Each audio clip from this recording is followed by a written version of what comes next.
네, 여러분 예수님께서 이 땅에 오셔서 행하신 기적, 그 기적을 35가지다라고 이렇게 이야기합니다. 근데 이 35가지 가운데서 이 사복음서 마태, 마가, 누가, 요한복음에 공통적으로 나오는 기적이 바로 여러분 오늘 요한복음 6장에 나오는 이 오병이어의 기적이다라는 거죠. 보리떡 5개와 물고기 2마리로 5,000명을 먹이셨다. 근데 그 5,000명이 장정만 5,000명이니 10,000명, 15,000명, 2명이어야 된다라고 그렇게 이야기를 합니다. 근데 여러분 5,000명이나 뭐 10,000명이나 15,000명이나 그것은 더 이상 의미가 없죠. 그 작은 것으로 5,000명을 먹이셨다는 그게 여러분 기적이기 때문에 그 5,000명을 넘어가지고 뭐 10,000명, 15,000, 20,000명 그것은 뭐 이야기할 거리가 안 되는 거죠. 중요한 것은 이 기적을, 이 사건을 사복음서 저자가 다 기록하고 있다는 그만큼 중요한 기적이고 또 거기에 우리가 알아야 할 표적이 있기 때문에 이 사복음서에 다 여러분 기록하고 있다라는 거죠.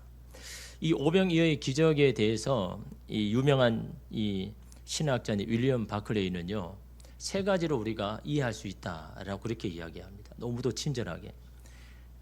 첫째는 예수님이 실제로 이 떡과 생선을 많아지게 하는 진짜 기적이다라고 바라보는 관점이 있고, 두 번째로는 이 작은 조각들만 나누어서 준 일종의 성찬식이었다 그렇게 보는 관점이 있고, 세 번째로는요 미리 도시락을 준비한 사람들이 예수님을 통해 이기심을 버리고 음식을 나누어 먹은 이야기다 라고 그렇게 이야기합니다. 그러면서 그는 이 세 번째가 가장 멋진 설명이다. 누구에게요? 세상 사람들에게. 아니 그 기적을 어떻게 믿어? 라고 그렇게 말하는 사람에게 이 세 번째가 가장 드라마틱하고 감동적이고 그런 기적이다라고 그렇게 이름 설명을 합니다.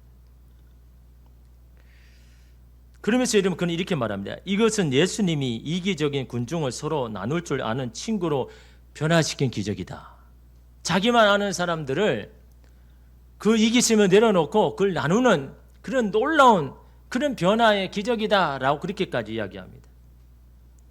물론 이런 해석은요 사람들에게 이해를 시키기는 좋죠. 감동을 주기도 편합니다. 그런 기적을 어떻게 믿느냐라는 세상의 공격에 수월하게 설명할 수도 있겠죠. 야 이거는 진짜 그 기적이 아니라 그 이기적인 사람들을 고치셔가지고 그 가지고 온 것을 나누어서 하는 감동이 넘치는 모든 사람들이 하나가 되어가지고 막 음식을 나누면서 막 하는 그런 놀라운 기적.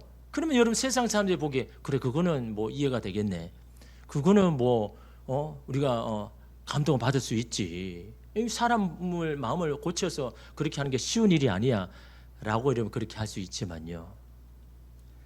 그렇게 이러면 세상에 설명하다 보면요. 여러분의 믿음의 능력은 다 잃어버리는 겁니다.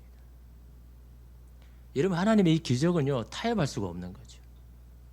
그 순간에 수많은 사람들이 여러분 본 기적 아닙니까? 여러분 기적이라는 게 여러분 뭡니까? 본래가 이해가 안 되고 비과학적이어야 기적인 거죠.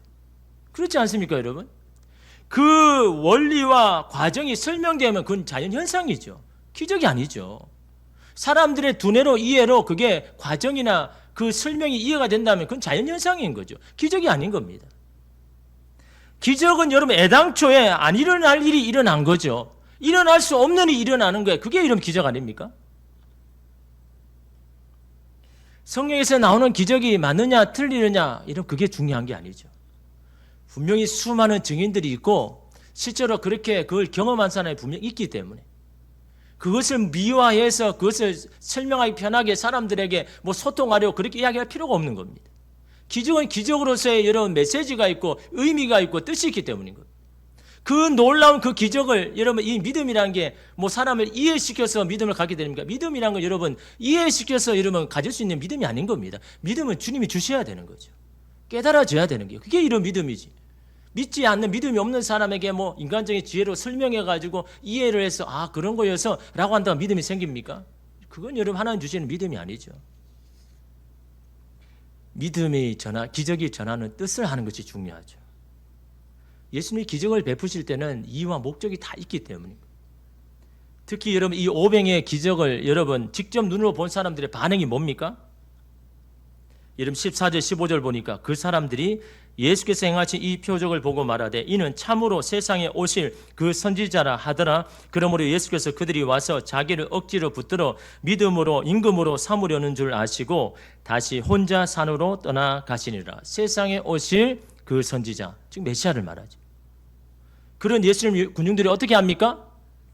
임금으로 세우려 한다는 거죠. 무슨 말입니까? 이런 놀라운 이런 기적을 베푸실 예수님을 왕으로 세워서 저 로마에 대항하자, 반란을 일으키자, 그런 의도인 겁니다. 여러분 임금으로 세운다는 게 그냥 여러분 뭐 작은 나라의 왕이 임금을 말하는 게 아니죠. 여러분 그 당시의 반란, 특히 로마에 대한 반란은요 어떻습니까? 자신만 목숨 걸어가 안 되는 겁니다. 가족도 목숨을 걸어야 돼요. 친척도 다 목숨을 걸어야 돼요. 이런 여러분 막중한 이 생명이 오가는 일에 그냥 사람들이 마음이 변화돼가지고 도시락을 서로 나누어 먹는 여러분 이 사건에 여러분 자기의 목숨을 걸 수 있는 사람이 누가 있겠습니까? 그게 말이 안 되는 거죠. 자기가 듣도 보도 못한 이 기적, 이건 전혀 할 수 없는 일들을 하게 만드는 예수님을 보면서 거기에 자기의 목숨을 여러분 거는 거죠. 사람을 마음을 이기심을 뭐 바꾸어가지고 사람들이 뭐 서로 그냥 나누어가지고 그런 감동적인 그 현장 보면서 자기의 목숨을 걸 사람이 누가 있겠습니까? 이런 놀라운 기적인 이 오병이의 의미를 알기 위해서는 예수님께서 이 오병이의 기적을 베푸시게 된 발단이 뭔가, 왜 이 오병이의 기적을 베푸셨는가라는 여러분 그게 더 중요하잖아요. 예수님은 자신을 따르는 큰 무리를 보시고 마가복음 6장 34절에 여기도 오병이의 기적의 말씀이죠. 예수께서 나오사 큰 무리를 보시고 그 목자 없는 양 같음으로 인하여 불쌍히 여기사 이에 여러 가지로 가르치시더라라고 말합니다. 그들을 불쌍히 여겼다라는 것. 먹을 것이 없었어요. 옷도 없어가지고 막 떨어진 것 때문에. 뭐라고? 왜 때문에 이런 불쌍히 여겼다고 합니까? 목자 없는 양 같아서. 목자 없는 양. 목자 없는 양이라는 건 뭘 이야기하는 겁니까? 언제 위험에 처할지 모르는 상태. 목자가 없는 양, 그냥 버려진 상태. 여러분 양은 자기를 방어할 능력이 없잖아요. 목자가 없으면요 언제든지 여러분 짐승의 먹잇감이 될 수밖에 없는 것. 언제든지 낭떠러지에 떨어갈 수밖에 없는 그런 처지에 있는 게 양 아닙니까? 목자가 없는 양. 그러나 목자가 있는 양은 그럴 리가 없죠. 목자는 자기의 목숨을 걸어서 양을 다 지키니까요. 근데 목자가 없는 양과 같다라는 것. 무엇이요? 그들의 영혼이요. 참 만족과 기쁨이 없이 이 세상에 그냥 목자 없이 버려진 대로 살아가는 그들의 영혼이 너무너무 불쌍히 여기셔가지고 어떻게 하셨습니까? 떡을 먼저 줍니까? 말씀 먼저 먹이시잖아요. 목마른 영혼이 나가야 할 길을 먼저 가르치지 않습니까? 하나님의 나라에 대해서 먼저 가르치지 않습니까? 떡이 중요한 게 아니라는 것. 육신의 양식이 중요한 게 아니라 너의 영혼을 채우고 너의 영혼의 갈급함을 채우는 그 하나님의 나라가 더 중요하다라고 그 영혼이 나아갈 길을 먼저 이렇게 가르치시잖아요. 왜냐하면 여러분 예수님의 시험을 통해서 여러분 고백했지 않습니까? 사람이 떡으로만 사는 게 아니라 하나님의 입으로 나오는 모든 말씀으로 살게 된 것이 바로 인간이다라는 겁니다. 창조된 인간은 육신의 양식으로만 살 수 없다라는 거죠. 육신의 양식으로 영혼의 만족을 채울 수가 없다라는 겁니다. 하나님의 입으로 나오는 그 말씀, 그 믿음의 말씀으로 살아갈 수밖에 없는 것이 만들어진 인간의 운명이다 라고 이런 말씀하셨지 않습니까? 그래서 여러분 어떻습니까? 여러분 만약에 그 사람들의 여러분 육신의 필요를 채워주시려고 하셨다면 보자마자 여러분 오병이의 기적을 베푸셔야죠. 너무나 배고파가 있는데. 그러나 예수님은요 떡이 아니라 말씀을 먼저 가르치셨다라는 거죠. 그리고 난 후에 여러분 육신의 필요를 아시는 여러분 예수님께서 이 오병이의 기적을 베푸셨죠. 여러분 그들의 육신의 필요를 주기 위해서 이 기적을 베풀었다 그러면요 다음에 똑같이 그렇게 안 하겠습니까?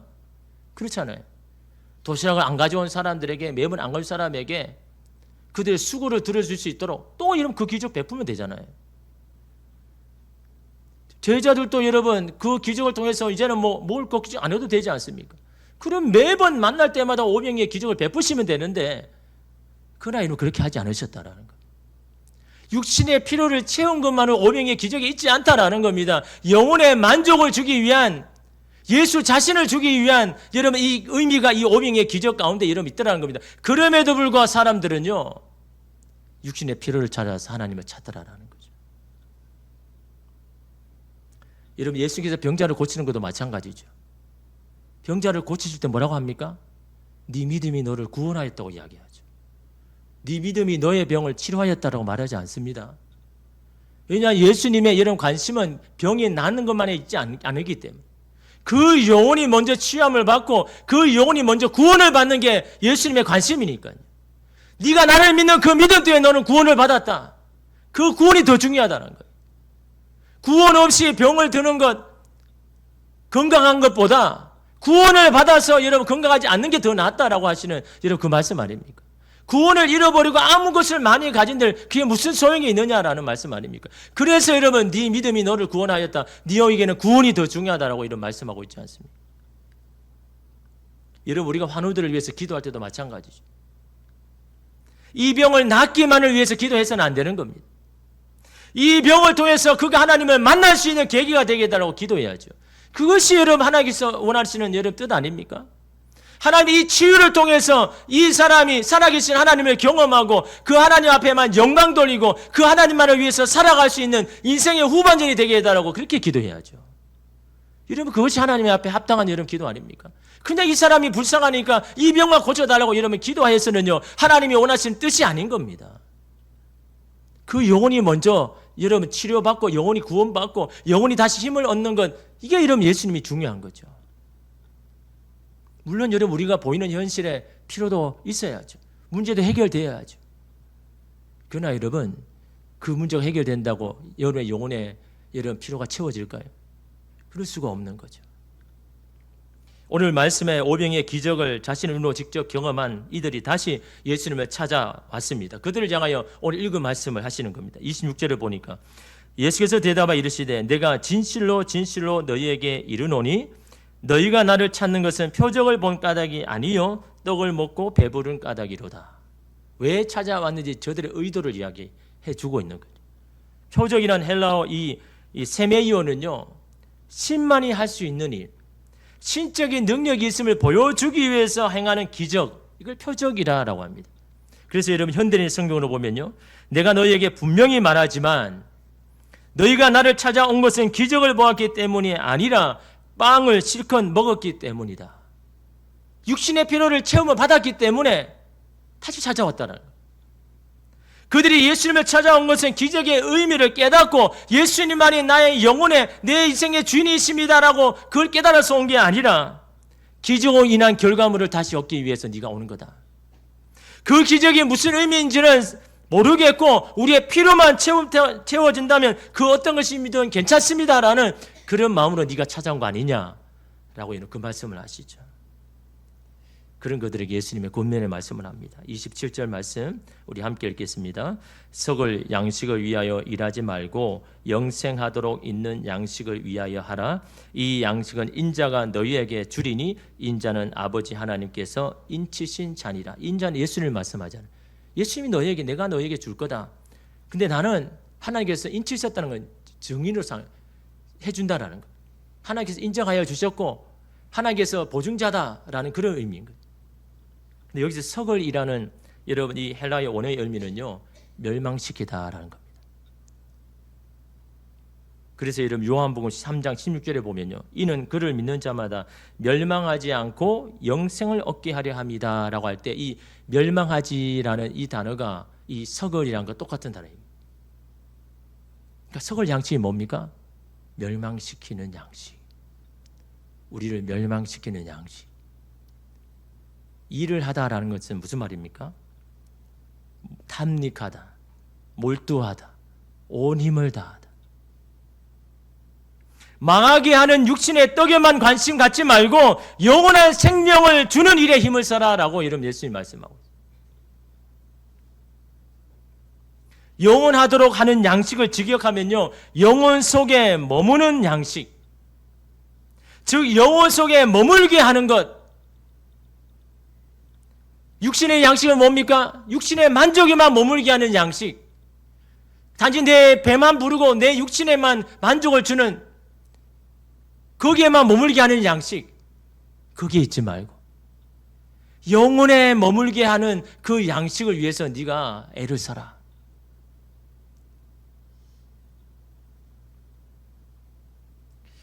예수님의 이 말씀에 그들은 어떻게 대답합니까? 28절에 보니까 그들이 묻되 우리가 어떻게 하여야 하나님의 일을 하오리까? 무슨 말입니까? 그 영원한 양식을 얻기 위해서 우리가 무슨 일을 해야 합니까? 어떤 일을 더 해야 그 보상으로, 그 대가로 그 양식을 얻을 수 있습니까? 그런 양식이라면 어떤 희생을 치르서라도 제가 하겠습니다. 그 말인 겁니다. 이들은 예수님께로부터 뭔가를 얻어내기 위해서 어떤 수고도 마다하지 않겠다라고 말하는 겁니다. 하나님, 이 문제만 해결해 주시면 제가 어떤 일이든 하겠습니다. 어떤 일을 해야 내가 필요한 것들을 이제 얻을 수가 있을까요? 라고 하는 질문. 오늘 우리에게도 하나님 앞에 많은 그런 질문하잖아요. 하나님, 이 문제만 해결되면요, 해 주시면 제가 뭐든 하겠습니다. 예수님은 여러분 그 일을 말하는 게 아니지 않습니까? 영원한 양식을 얻는 게 그냥 일을 많이 하고 뭔가를 더해서 뭔가 희생하고 헌신해서 받아낼 수 있는 게 아니다라는 거예요. 근데 이들은 뭡니까? 그게 정말 중요한 것이라면 우리가 뭔가 일을 해서 그거 받을 수는 없는 겁니까? 라고 이렇게 이야기하는 겁니다. 그래서 예수님은 그걸 바로 잡아주려고 29절에 이렇게 말하죠. 예수께서 대답하여 이르시되 하나님께서 보내신 이를 믿는 것이 하나님의 일이니라 하시니. 하나님께서 보내신 이를 믿는 것, 즉 예수님을 믿는 것이죠. 그러니까 사람들이 뭐라고 이야기합니까? 아이고 예수님, 저는 뭐 어려운 일인 줄 알았는데, 아주 힘든 일인 줄 알았는데, 아니 그렇게 단순하다고요? 그렇게 쉬운 거였다고요? 여러분, 오늘 우리도 예수님을 믿는 것을 단순하게 생각하잖아요. 예수님을 믿는 거 믿지. 정말 예수님을 믿는 게 쉬운 일일까요? 과연 예수께서 보내신 이를 믿고 사는 것이 정말 쉬운 일일까요? 이 땅에서 육신을 가지고 살아가면서 믿음을 지키고 사는 것이 과연 쉬운 일이냐라는 겁니다. 우리는 하나님을 믿지만 여전히 육신에 매달려 살지 않습니까? 믿음보다는 보이는 현실에 마음이 흔들리고 그것으로 마음이 더 상하는 자들이 아닙니까? 근데 예수를 믿고 산다는 게, 여러분, 이게 쉬운 일일까요? 내 인생의 실패를 경험하고 낭패를 경험하면요, 믿음은 온데간데 없이 다 사라져버려요. 여러분, 그 예수를 믿고 산다는 게요, 이게 쉬운 일입니까?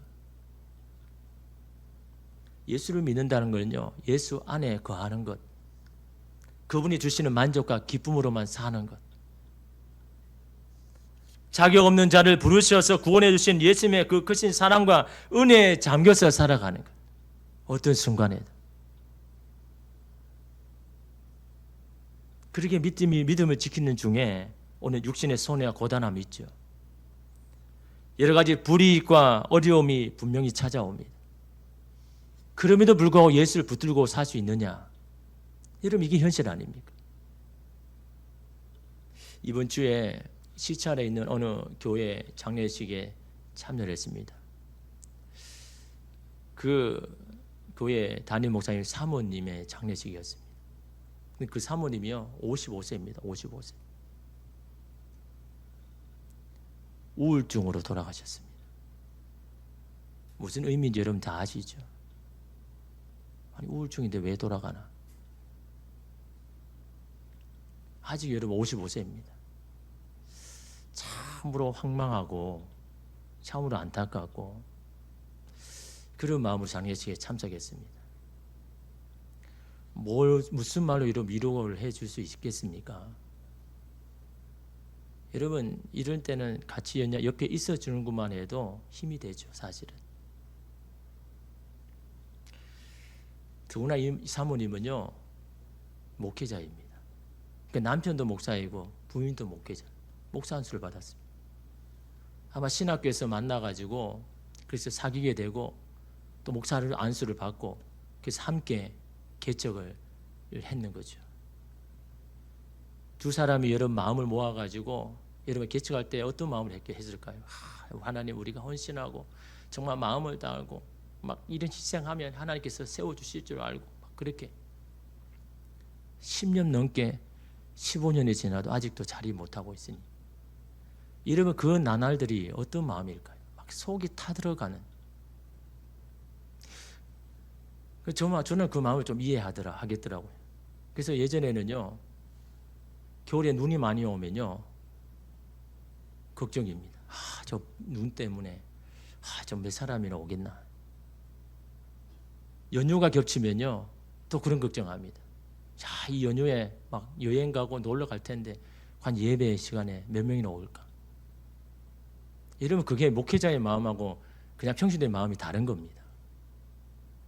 그 비 오고 눈 오고 추위 오고 굉장히 더운 날 그러기에 따라서 여러분 마음이요 달라지는 겁니다. 그러니까 여러분 그 15년 동안 얼마나 마음을 졸이며 살았을까요? 헌신을 다하고 힘을 다하고 눈물로 기도하는 시간이 얼마나 많았겠습니까? 그러나 보이는 현실 앞에 여러분 마음이 여러분 상할 수밖에 없잖아요. 하나님 이렇게까지 기도하는데 이렇게까지 헌신하는데 왜 그럴까요? 여러분 인간이라면요 여러분 그런 마음 안 들겠습니까? 막 속에 막 타들어가는 그런 심령 아니겠습니까? 거기에 이러면 잘못된 생각에 이러면 취하면요 여러분 그런 선택할 수밖에 없는 거예요. 우리가 믿음을 가지고 하나님을 믿는다고 하지만요 보이는 현실에 흔들릴 수밖에 없는 연약한 인간 아닙니까? 하나님을 의지한다고 하지만요 오늘 우리의 삶의 전체가 흔들리면요 하나님도 예수님도 온데간도 없이 보이는 현실 앞에 힘들어하며 아파하면서 쓰러질 수밖에 없는 인간 아닙니까? 그럼에도 불구하고 하나님을 예수님 믿고 이런 믿음을 산다는 게 이렇게 쉬운 일일까요? 현실 가운데 예수님 안에 거하며 살면서 사는 그 자체가 치열합니다. 현실과 믿음 사이에서. 이러면 그 삶이 여러분 치열한 거 아닙니까? 잠시만 다른 곳에 눈을 돌리고 마음을 빼앗기면 주님으로부터 멀어질 수밖에 없는 것이 오늘 우리가 하고 있는 여러분 신앙 아닙니까? 물론 여러분 처음에 교회를 나올 때는요 다 그런 심정이죠. 자기 문제 해결하려고 내 것을 얻기 위하여서 교회에 나오죠. 여러분 교회 처음 나올 때 믿음을 가지고 나온 사람 몇 명이나 있겠습니까?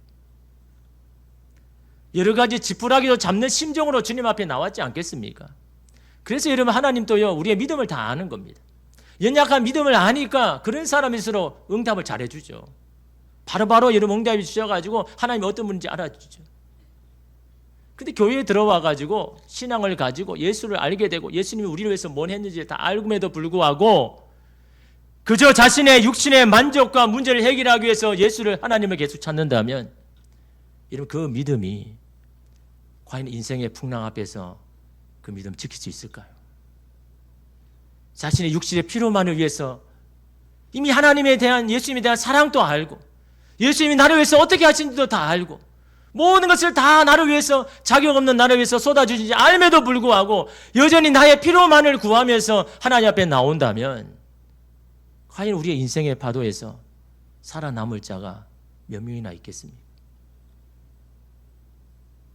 가정에 문제가 생길 때마다 자식이 말을 듣지 않을 때마다 병이 들어서 아플 때마다 하는 일이 실패하고 어려워질 때마다 출렁이는 파도처럼 우리의 영혼의 배도 이리저리 흔들릴 수밖에 없는 것 아닙니까? 그럴 때마다 우리의 인생의 배에 필요한 게 뭡니까? 뭐가 필요합니까? 닻이 필요하죠. 우리의 인생의 배를 꽁꽁 묶어가지고 그 땅에 딱 달아매가지고 파도가 치고 풍랑이 일어도 흔들리지 않고 떠내려 가지 아니하도록 하나님께로부터 떠나려 가지 않는 영혼의 닻이 우리에게 필요한 겁니다. 그 닻이 무엇입니까? 히브리서 6장 19절 말씀에 우리가 이 소망을 가지고 있는 것은 영혼의 닭 같아서 튼튼하고 견고하여 휘장 안에 들어가니라. 휘장 안에 들어간다는 게 뭡니까? 하나님 안으로 들어간다. 하나님의 품 안으로 들어간다. 하나님이 계신 그곳으로 들어간다. 무엇이요? 이 소망을 가진 자마다.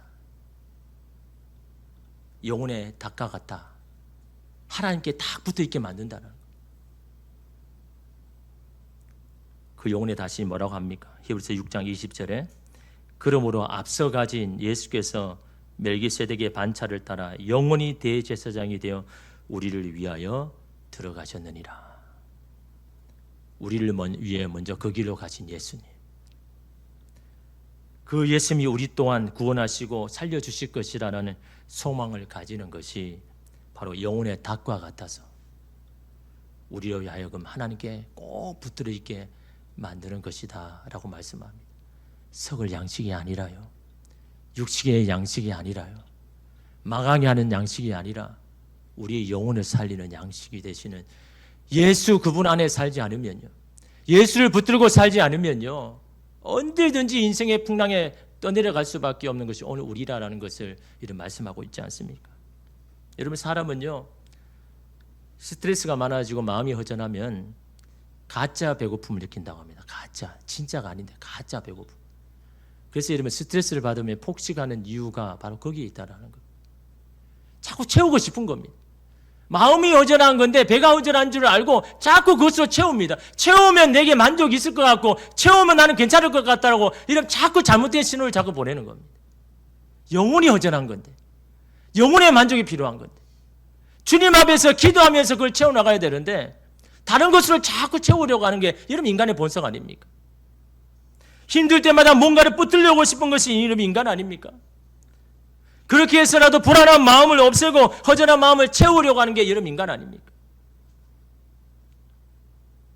근데 어찌 썩을 육신의 양식, 우리를 망하게 하는 양식이 우리 허전한 마음, 목마름을 해결할 수 있겠냐라는 겁니다.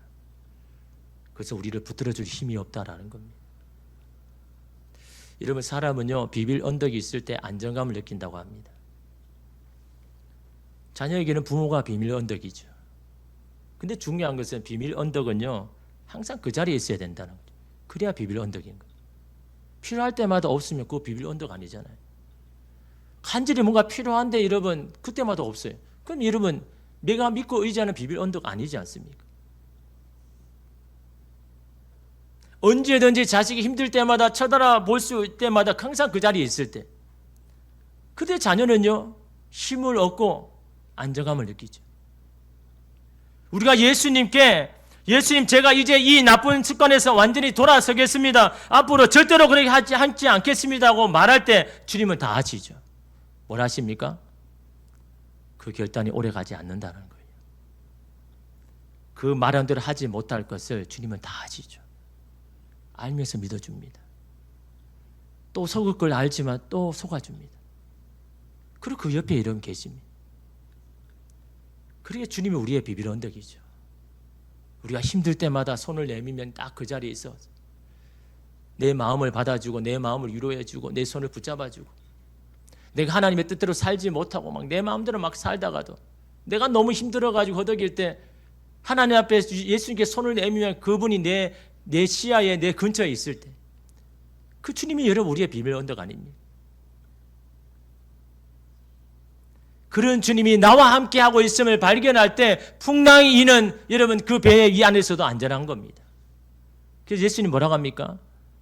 그 풍랑에서 여러분 두려워 떨고 있는 여러분 제자들에게 내니 두려워하지 말라. 내가 그 배에 있지 않느냐?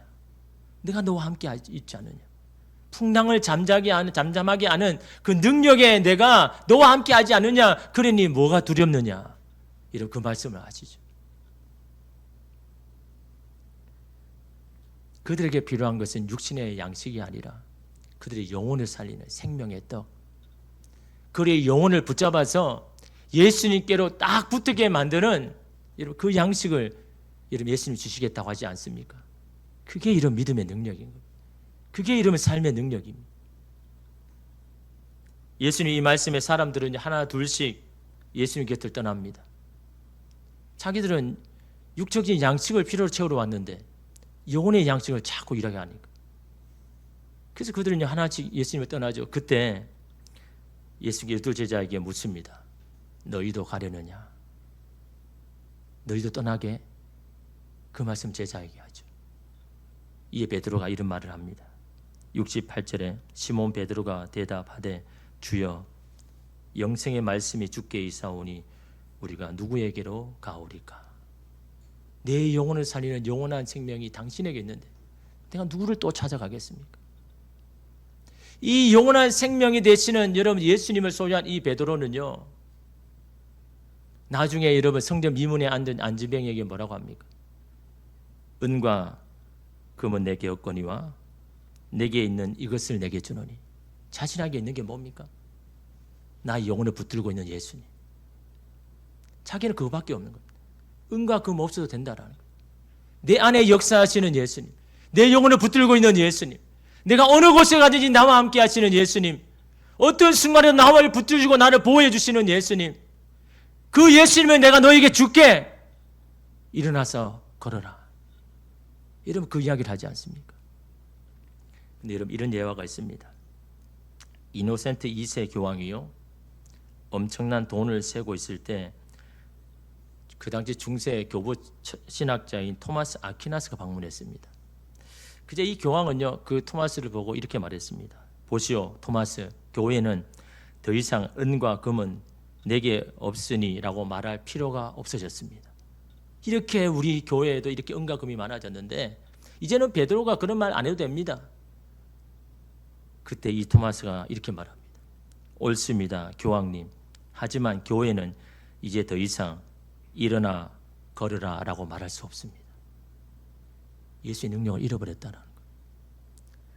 은과 금, 썩어질 양식만을 추구하는 교회는 더 이상 예수의 능력을 잃어버렸다는 거예요. 영혼을 살리는 예수를 품지 않는 교회는 더 이상 능력이 없다는 거예요. 일어나 걸으라라고 믿음의 능력을 발휘할 수 없다라고 여러분 그 말씀을 하죠. 여러분 오늘 우리에게도 물으시죠. 너희도 떠나려 하느냐? 힘들 때마다, 인생이 괴로울 때마다, 원하는 되지 않을 때마다 나를 떠나려 하느냐? 여러분 그 말씀이 오늘 우리의 심령을 울려야죠. 우리의 가슴을 쳐야죠. 예수님 우리가 그랬군요. 힘들 때마다 주님 떠나고, 힘들 때마다 믿음 내려놓고, 언제든지 하나님을 떠나려고 하는 오늘 우리 아니었습니까? 여러분 예수님께서 오늘 우리에게도 동일하게 말씀할 겁니다. 너희도 나를 떠나려느냐? 여러분 오늘 우리가 베드로의 이 고백이 오늘 저와 여러분 고백이 되었어요. 내 영혼을 살리는 것이 주님 안에 있는데 내가 어디로 가겠습니까? 라고 고백하는 저와 여러분 되시기를 주님의 이름으로 축복합니다. 기도하겠습니다. 주님.